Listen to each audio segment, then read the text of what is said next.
Hey class, welcome back to our Biology 1. This is again Sir Alex Basco, and today is our fourth lesson for biology. And we'll be discussing about more on prokaryotes, which was part of our lesson 3.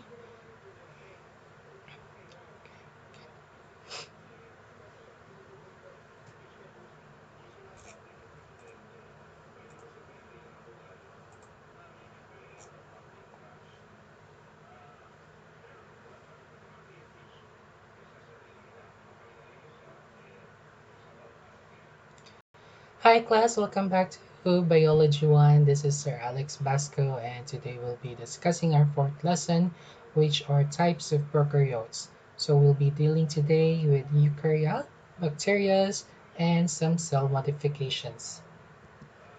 So first, let's discuss what are our goals for today. For us, is to be able to classify different types of prokaryotes, and for us to be able to understand their differences and their similarities. Okay. And the last one is for us to be able to describe some cell modifications that led to adaptations to carry out some specialized functions of cells, for example, microvilli. Okay, so let's review what we've known so far about prokaryotes. First, we know that most of them are unicellular. Second is that they do not have membrane-bound organelles. Next is they don't have nucleus.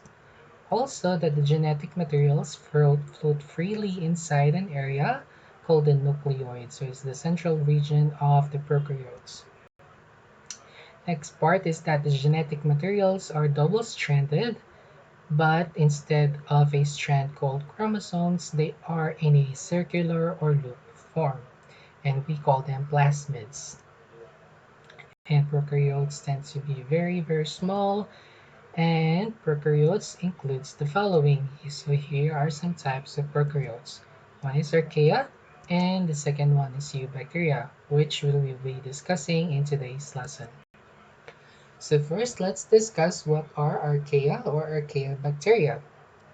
So Archaea bacteria comes from the word archae, which means early or primitive, which kind of tells us what type of prokaryotes these unicellular organisms are, as they are believed to be the oldest groups of living organisms, and they are believed to be the first organisms that exist in the earth. Moreover, one thing that is interesting about these archaea bacteria or archaea is that the transcriptions and translation of their DNA and mRNA, when we say transcription and translation, these are processes important in protein synthesis for a lot of cells. And even though they are prokaryotes, the way that they transcribe and translate their DNA and mRNA are very similar to that of eukaryotes.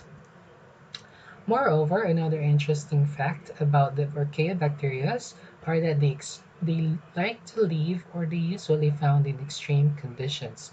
So meaning they're very hot conditions or in a very salty conditions, you will always find Archaea bacteria. So here, there are three major groups of Archaeobacteria. So some of the examples include thermophiles, methanogens, and halophiles. So first, let's discuss about thermophiles. So thermophiles, from the word thermo, which means heat, are type of extremophiles, archaea, and they live in extremely hot environments, usually from 80 degrees Celsius and up. Some of the areas that you may find the thermophiles include geothermal pools, geysers, hot springs, etc.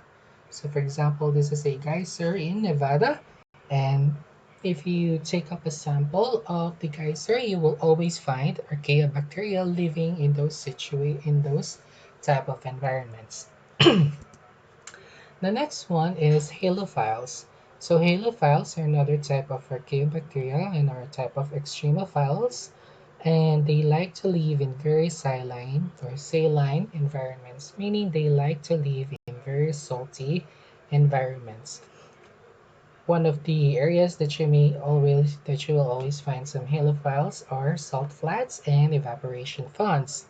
One of the basic example of probably you've heard this area is called the Dead Sea. So Dead Sea is very salty. It has a lot of salt in it, and a lot of halophiles live in that environment. The last archaeas that we're going to talk about is called methanogens. So from the word methane, ogens, so methane genesis, that's your keyword, methano, methane, ogenesis means to create. So methanogens are archaea that produces methane, and they are very oxygen sensitive, meaning they as soon as they are exposed to oxygen, they die. So they are found in situations where oxygens are not found. For example, oxygen-free marshes, bottom of the sea, but also they are found in a lot of the intestinal tract of mammals, including human. And here you have cattle here inside the intestines of mammals like cows. You will always find a lot of methanogens. So we do not know a lot about archaeobacteria yet, and scientists are continuing on in their research for us to know more about these type of organisms. But one of the things they have found so far is the use of methanogens in cleaning oil spill and in cleaning sewages. Moreover, they use methanogens to create alternative source fuels because methane can be used as fuel. So those are some of the uses of archaea bacteria. Next, we talk about eubacteria. So eubacteria comes from the word eu, which means true. So eubacteria are called true bacteria. These are the most diverse and abundant group of organisms and probably the bacteria that you always hear talk about. So whenever you hear someone talk about bacteria, they're usually talking about prokaryotic eubacteria, and they inhabit a lot of environments as long as liquid water is available. So moist or damp areas are very susceptible for microorganism bacteria to grow on. So most moist and warm areas are very good areas for them to grow.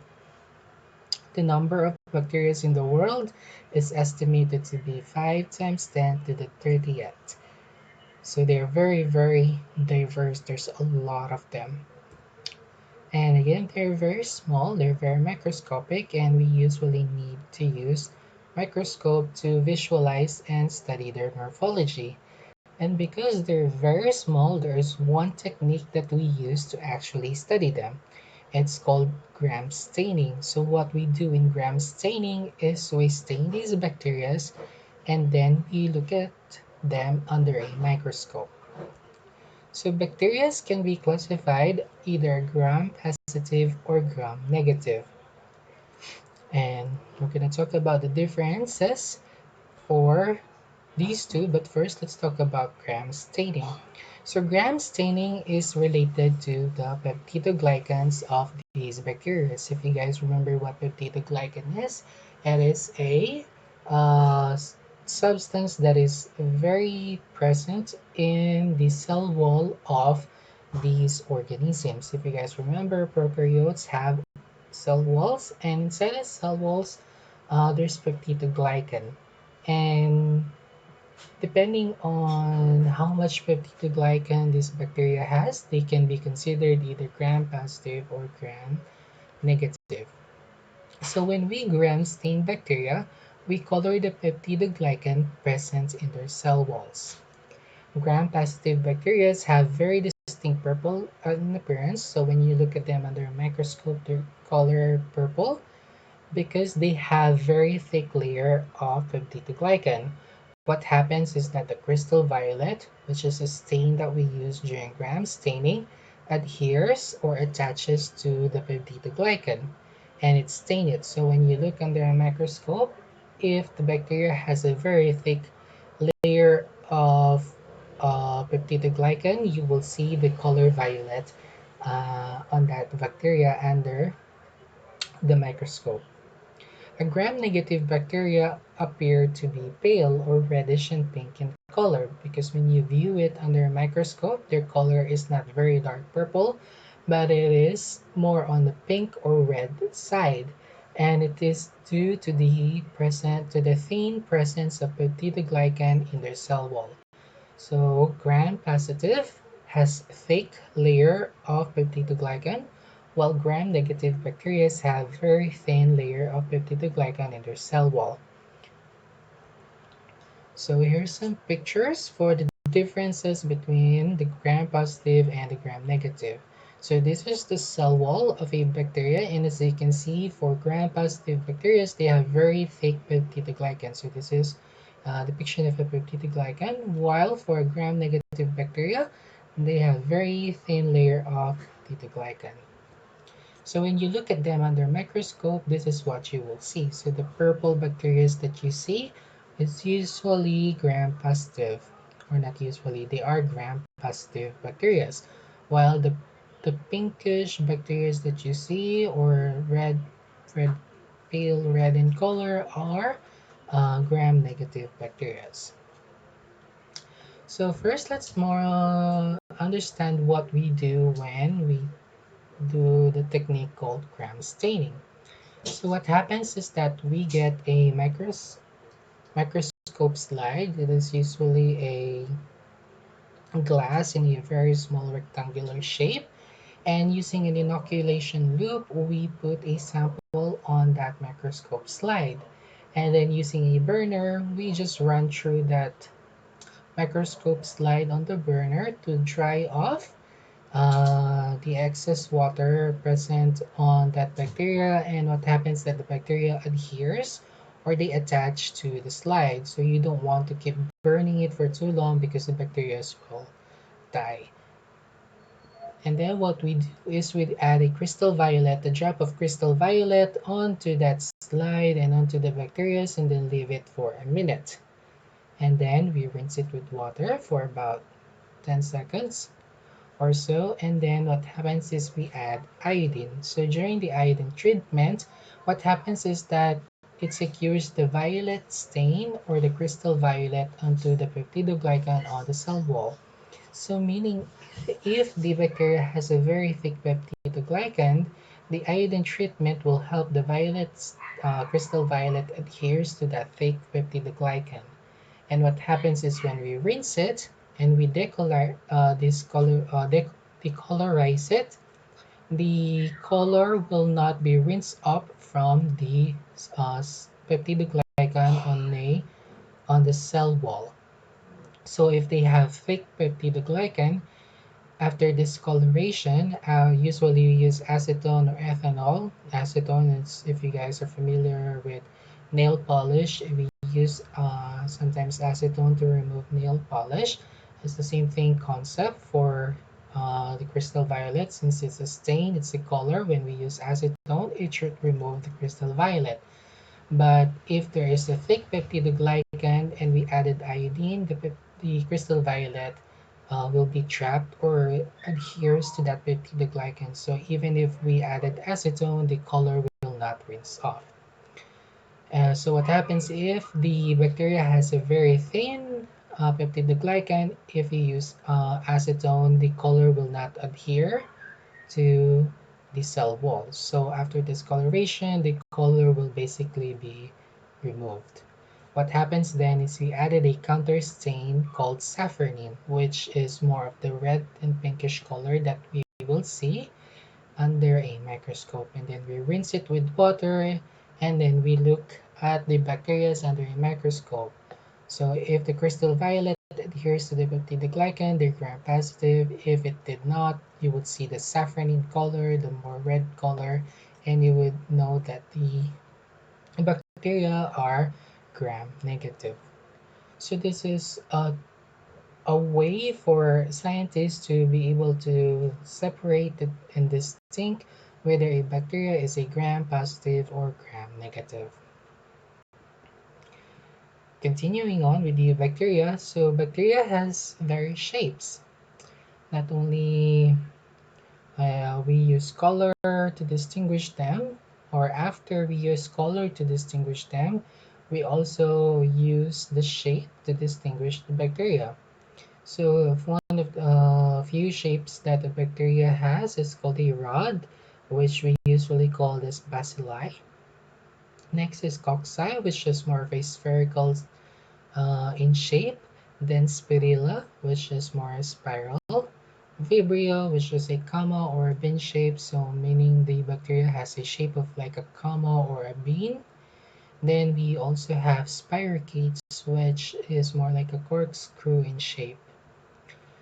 So here's an example of a bacteria. So if you can see they're spherical in shape, so we use cocci to name the bacteria. So strep means a long chain. So if you see a bacteria under a microscope and it's a long chain of circular bacteria, it's a streptococcus. And this is a type of bacteria that is actually quite not, I wouldn't say dangerous, but it gives a lot of people different types of illnesses. One example is tonsillitis, pneumonia, cholera, sepsis. So streptococcus bacteria, or and its various variant, uh, gives a lot of people certain illnesses and diseases. Here's another example of a bacteria. If you guys look at the microscope, you would see that it has a more rod shape, and this is a type of a bacilli bacteria. In this case, this more example name, more specific name for it is actually a lactobacillus. If you guys might have heard that in a commercial or somewhere, if you guys drink Yakult has lactobacillus in it, so it is very, very healthy actually for us. When we say lactobacillus, it is usually bacteria present in fermentation such as yogurt and milk. So bacteria can be heterotrophs. When bacteria are heterotrophs, they take food from outer source, and most bacteria are actually heterotrophs, meaning their source of food is usually outside, and they have to look for that food. As an example, they actually use bacteria decompose dead materials. So if you see a dead carcass and you just leave it there, bacteria would grow and feed on the dead material, and they would start to decompose that dead material. And some of these bacteria that are heterotrophs can also be parasitic, so they get their nutrients inside the host. Bacteria can also be autotrophs, which mean that they make their own food via chemosynthesis or photosynthesis. So if you guys remember photosynthesis, meaning this bacteria's autotrophs are usually green in color because they have chlor- chlorophyll or chloroplast, which helps them get that light from sun and convert that light into food source. So let's talk about then the production and survival of these bacteria. So there are different ways for the bacteria to survive and to continue reproducing. One way that they can reproduce is called binary fission, which is basically the division of that bacteria from one parent cell to two daughter cells. So they replicate their genetic materials inside and then they divide, and it's called binary fission. You can think of it as mitosis, which we'll be discussing later on, but it's basically a division of that bacteria, but in bacteria we don't call it mitosis, we call it binary fission. And another way for the bacteria to survive is called horizontal gene transfer, which is the transferring of genetic materials of a bacteria to another bacteria that enables them to adapt to their environment.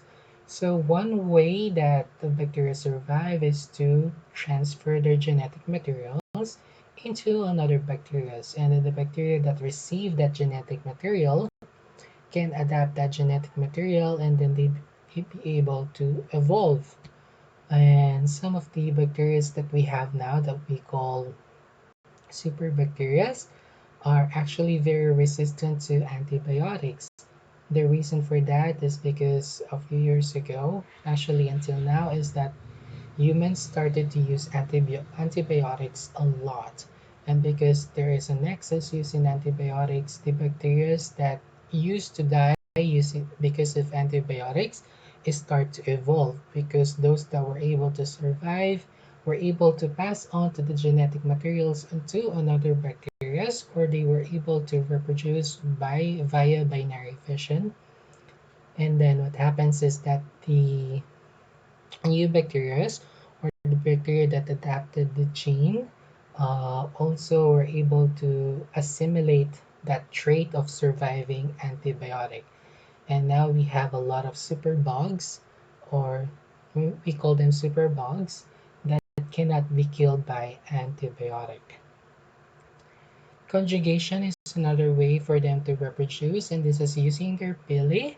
So this is related to horizontal gene transfer, because here the conjugation is that bacteria is able to transfer the genetic material to other bacteria via direct contact. So horizontal gene transfer is more of an umbrella term, and they have different ways that these genetic materials can be transferred. One way is phagocytosis, when one bacteria eats another bacteria. But for conjugation, they attach their pili to the other bacteria, and using the, it's like they transfer or pass on that genetic material via pili inside the other bacteria, and that's called conjugation. Another way for the bacteria to survive is called a capsule. So capsule is a coating around the bacteria. It's a glycocalyx coat. And what happens is that if a bacteria has a capsule, it is less likely to die via uh, phagocytosis, or they cannot be easily killed by our immune system. It is a fact. Also, bacteria that has capsule is a factor of virulence factor. So when we say virulence factor, is the ability of a bacteria to actually inflict damage to its host. When you see bacteria and it has a capsule, it is most likely to cause diseases and illnesses to its host, and that is called a virulence factor.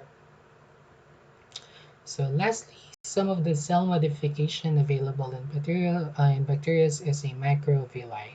So microvilli is like a bristle structure on a bacteria, and it increases the surface area of the bacteria, allowing them to be able to absorb more nutrients